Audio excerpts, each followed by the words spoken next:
In this video, I'm going to share with you some of the lessons that I've learned from my recent fat loss journey. For those of you who are new to my channel, I've just completed a 22-week cutting phase that started from 4th of October 2025 and ended on 7th of March 2026. And the result is that I dropped my body weight from 89.9 kilos with over 20% body fat all the way down to 72.7 kilos with 6 to 7% body fat. And to help you guys better navigate your own fat loss journey, here are 5 essential shredder rules that I've distilled from my previous 22 weeks of experience. And if you're an average person like me, but always dream of having a truly standout shredded physique on one particular day, then you must know these 5 essential shredded rules.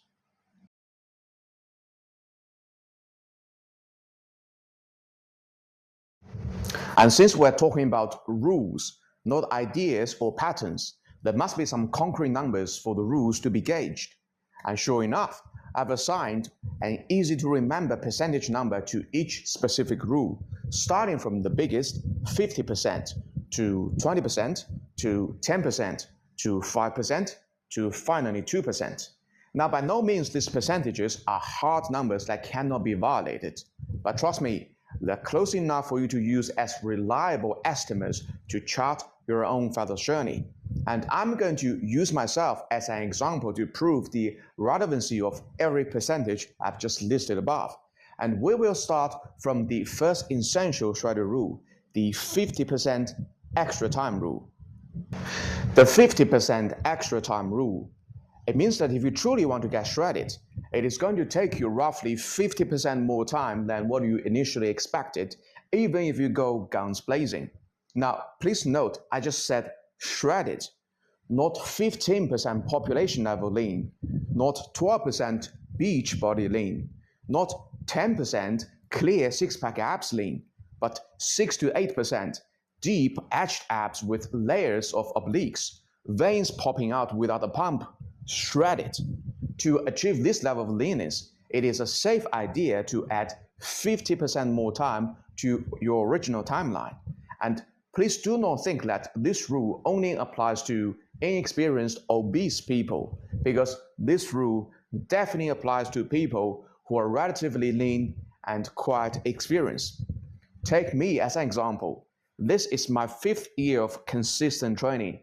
I'm well versed in nutrition. I've done at least 3 rounds of substantial bulking and 3 rounds of substantial cutting, and have already broken the so-called genetic limit FFMAT25.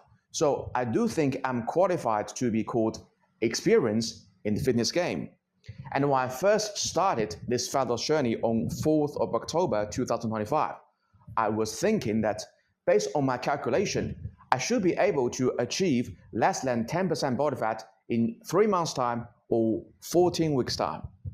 However, by the end of week 14, I failed to achieve the original target. Now, granted, I looked lean enough, but it was no way near 10% yet, and I had to keep pushing the fat loss journey to week 20 and 21 to finally drop my body fat to legitimately less than 10%.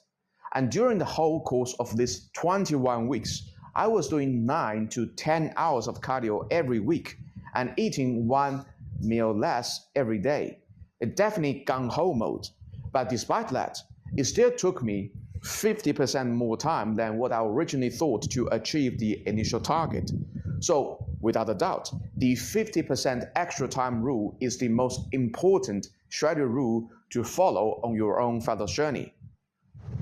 The second shredder rule, 20% mass rule. For you to get truly shredded, you probably have to lose 20% of your total body weight in a slightly puffy state, meaning about 20 to 20% body fat. For people that are higher than 25% body fat, you definitely have to lose a lot more than 20% of your current body weight. However, having said that, if your body fat is higher than 25%, then you shouldn't be thinking of getting shredded as your goal. Getting to 15% body fat should be your goal. For people that are on the lean side, like 12 to 15% body fat, you will have to lose less than 20% of your total body weight. But not by that much. And this is even true for enhanced bodybuilders.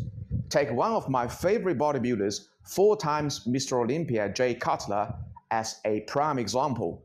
He was renowned for staying relatively lean all year round, yet he still had to drop his weight from 310 pounds all the way down to 250 or 260 pounds to be stage ready, which is 16 to 19% of his total body weight. And to use myself as a natural example, my initial weight was 89.9 kilos, and my final weight was 72.7 kilos, which is roughly 19% of my total weight. Not that much different from an enhanced bodybuilder. And if we were to calculate based on my heaviest ever recorded weight, 92.5 kilos, then the body mass I have lost was 21.4%. So yes, if you want to get shredded, lose 20% of your current body weight. That's a pretty damn good estimate. The third shredding rule, 10% body fat sacrifice rule. It means that if you're really determined to dip your body fat level below 10%, then you must be willing to sacrifice more. I mean, much more. And the sacrifice can come in various forms. It may mean now you have to be willing to lose a much higher percentage of muscle mass out of total weight loss compared to your previous weight loss. It may mean that now you have to substantially increase your weekly cardio volume or further slash your food consumption to create a bigger caloric deficit. It may mean that you are going to feel fatigued and hungry and irritable all the time, every day. It may mean that not only you're unable to train hard in the gym in the daytime, but more importantly, having difficulty trying to get hard at night, which fortunately, I have not experienced this symptom yet myself. And from my personal experience, I've achieved about 10% body fat by the end of week 17. And then I had to grind much harder in the next 3 weeks to drop my body fat to 8% by the end of week 20. And even then, by the end of week 21, my weight has still rebounded quite substantially despite I kept grinding. When your body fat is below 10%, your body is genuinely not happy with the fat reserve you have, and it will try to fight you back.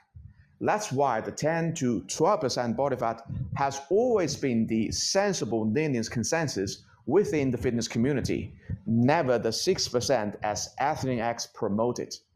You can dip your body fat below 10% every now and then, but just remember, you will have to suffer a lot more. The fourth shredding rule, 5% underestimation rule. It means by and large, most people have underestimated how much body fat they carry around on their body by at least 5%. And it is this 5% body fat underestimation rule that can perfectly explain the previous 3 shredding rules. You need to allow for 50% extra time for your fat loss journey because you underestimate your body fat by 5%. You need to lose 20%, not 10% or 15% of your total weight because you underestimate your body fat by 5%. You don't know you have to sacrifice so much more to drop your body fat below 10% because your claimed 10% body fat is actually 15% body fat.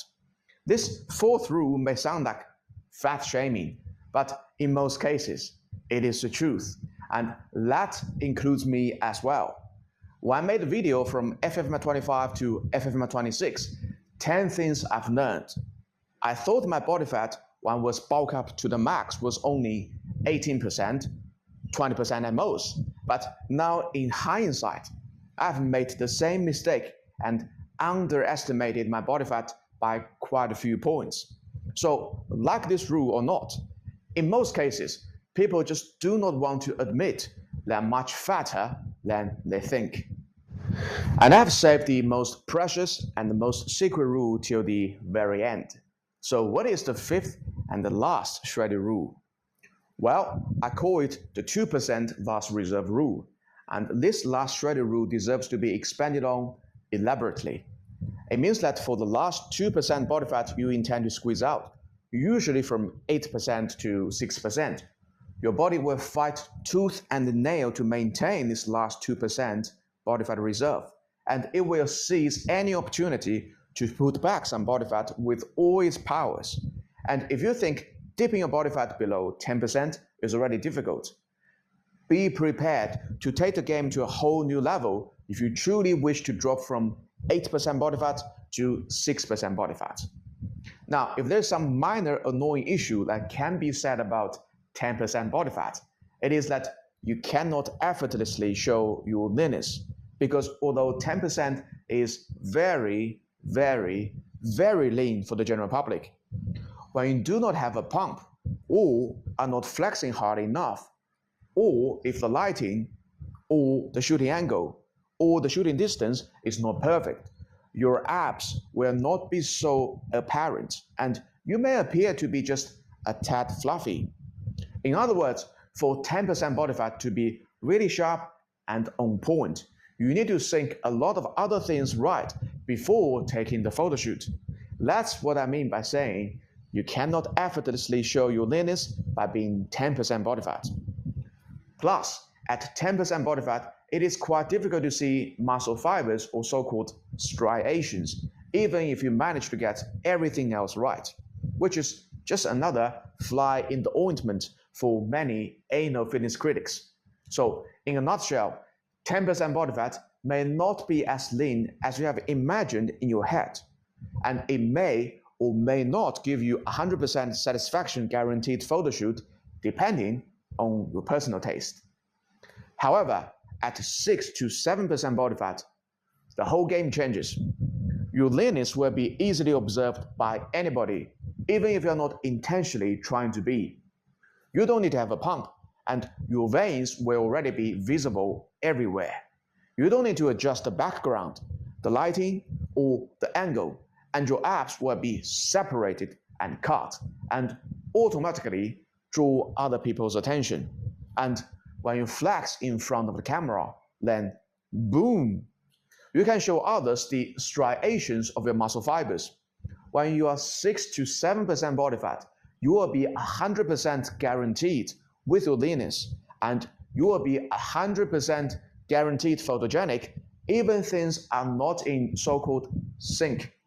It may not sound a lot, only 2% numerical difference between 8 to 10% body fat and 6 to 7% body fat, but visually, you will be a whole new level of leanness, and you need to know this piece of truth if you're someone who is sitting there scratching their head just wondering why my abs are still a little bit blurry and I don't look lean enough in the photo, even I'm already 10% body fat. But for the last 2% body fat reserve, unless you are really willing to severely restrict your calories and sacrifice a lot of extra muscle mass, the body will simply not allow you to touch it. And I'm still going to cite myself as an example here. Ever since I have reached 10% body fat by the end of week 17, despite I ramp up my training frequency and was doing 10 hours of weekly cardio, my body weight was virtually stuck in the next 4 weeks. It just hovered between 8 to 10%, no matter how hard I tried. The only reason it let go of the last 2% body fat was because of the antibiotics I had to take to ease the tooth pain that occurred in week 22, as my digestive and immune system have incurred huge damage from the antibiotics and created a legitimate emergency situation. It has finally persuaded my body to use the last 2% body fat reserve as fuel source to deal with the emergency. However, this kind of emergency was purely incidental. It cannot be planned by any means, and I've only managed to stay at 6% for only 1 day. 1 day only, because once the emergency is over, my body just bounced straight back to 8 to 10% body fat the next day. I've accounted for this incident in my week 22 fat loss update in detail, and you can check the episode for more details there. But for now, the 2% last reserve rule. My serious advice is don't touch it easily unless your name is Jeff Cavalier. So there you have it, the 50%, 20%, 10%, 5%, 2%. 5 essential strategy rules I've distilled from my 22-week fat loss journey for you to follow when you are planning your own fat loss journey. If you have enjoyed this video, please give it a like and consider subscribing to my channel. And if you want to know more details about my fat loss journey and don't mind my boring presentation, you can click on this link and watch all my previous weekly updates. In the next video, I will share some of the unusual but logical choices I've made during my fat loss journey. So please stay tuned. Thank you for your support, and I will see you guys in the next video.